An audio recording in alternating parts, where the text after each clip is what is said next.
excède les limites prévues par règlement du gouvernement, ce qu'on verra un peu plus loin, à ce moment-là, il doit avoir en sa possession une reproduction du plus récent certificat de vérification mécanique, sauf, comme on le verra encore une fois, à l'article 62, s'il en est dispensé.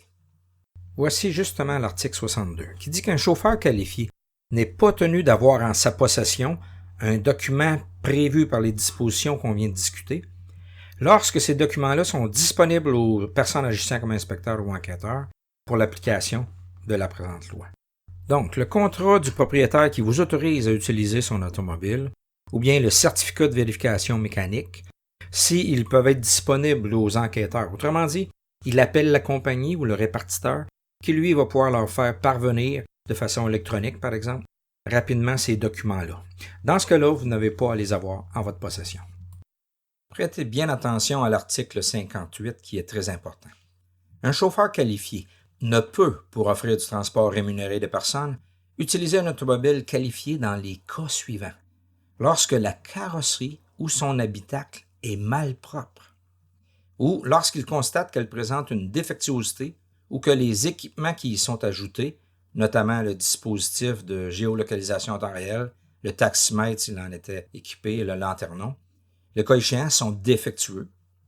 Lorsque le certificat de vérification mécanique, dont on a parlé plus tôt, indique qu'elle présente une défectuosité, on ne pourra pas faire de transport avec ce véhicule, ou lorsqu'il reçoit un avis de défectuosité le concernant donné par un fabricant, ou lorsque le propriétaire ou le répondant l'informe de la réception d'un tel avis. Donc, ce qu'on appelle souvent un rappel de manufacturier. Toutefois, dans les cas d'une défectuosité mineure, l'automobile peut être utilisée pourvu que la réparation soit effectuée dans un délai de 48 heures. Et pour l'application de la présente loi, les défectuosités mineures et majeures sont celles prévues par le règlement.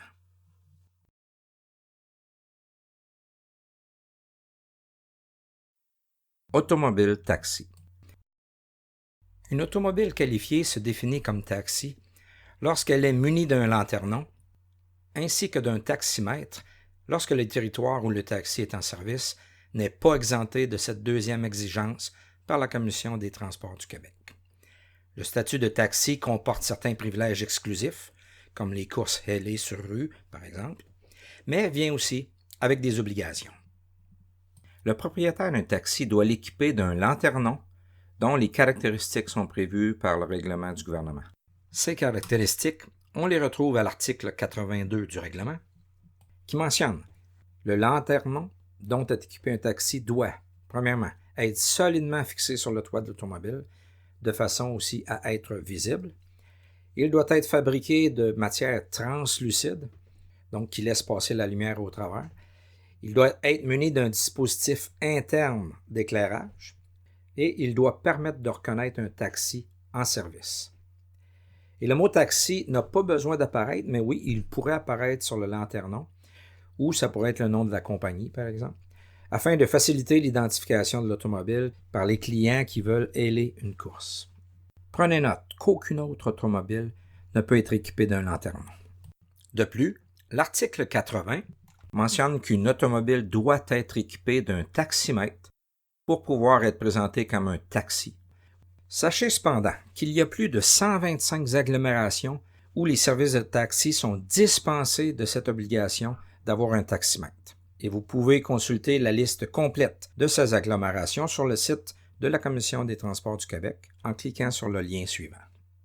Maintenant, une entreprise de transport par personne par automobile ne peut utiliser le mot taxi que si elle répartit majoritairement des automobiles équipées d'un taximètre. Donc, une compagnie de taxi aura presque exclusivement des taxis, alors que d'autres compagnies auront des véhicules ou des automobiles assimilés à un taxi. Prix des courses et autres frais. Sachez que c'est la Commission des transports qui établit les tarifs applicables en matière de transport rémunéré de personnes par automobile à la suite d'une audience publique. Et la Commission fixe un tarif de base qui s'applique sur l'ensemble du Québec.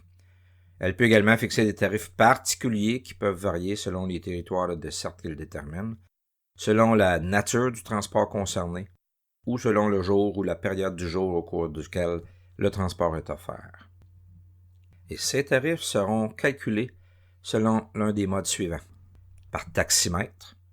Et dans ce cas, voici la tarification. À la prise en charge du client, 3,50 $ et par la suite 1,75 $ par kilomètre parcouru. S'il y a de l'attente, il arrive qu'un client va demander au chauffeur de l'attendre, bien le tarif est de 39 $ de l'heure. À droite, vous voyez la vignette qui devra être apposée dans la lunette arrière du véhicule taxi. La tarification peut aussi se faire par zone, par exemple d'un arrêt aux gares à un centre-ville. Ça pourra se faire aussi par heure et fraction d'heure. On a déjà donné le tarif de 39 $ de l'heure. Ou ça va se faire par odomètre, entre autres dans les agglomérations où le taximètre n'est pas obligatoire. Et le tarif serait le suivant. Aucun montant à la prise en charge, mais 1,75 $ par kilomètre parcouru et le même tarif de 39 $ l'heure. Et on voit ici la vignette qui devra être apposée dans la lunette arrière du taxi. Les tarifs ici mentionnés étaient ceux en vigueur en septembre 2020.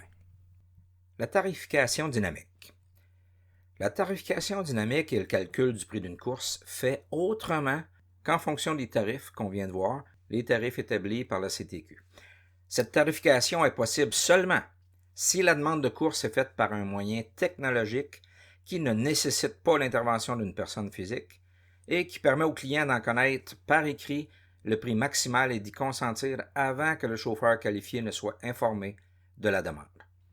Le prix d'une course ainsi calculé ne peut en aucun cas être inférieur au montant que recevra le chauffeur. Pourquoi? Bien, on dit que l'objectif de cette règle est d'éviter le dumping, c'est-à-dire qu'une entreprise, pour réduire la concurrence, offre des prix inférieurs à sa clientèle, tout en payant ses chauffeurs plus cher que la promotion faite. Alors ça sera impossible avec la tarification dynamique, puisque le minimum qu'on pourra fixer pour une course, ça sera toujours le montant qui reviendra au chauffeur. Le facteur de multiplication.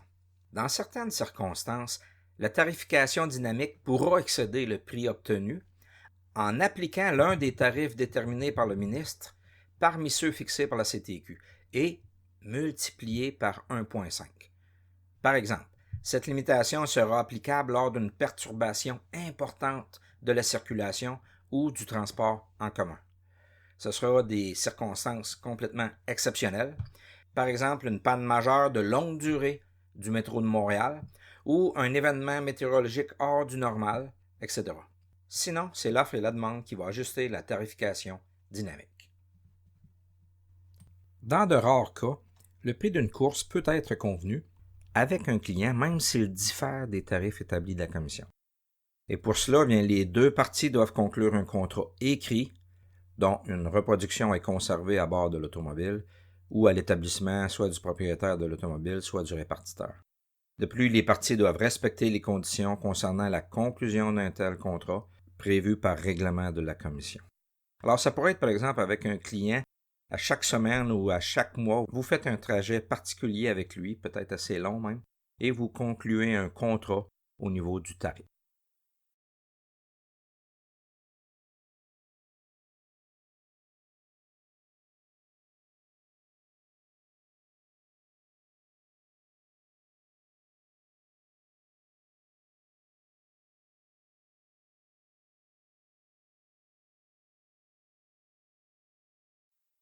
Eh bien, bravo! Vous avez maintenant terminé la première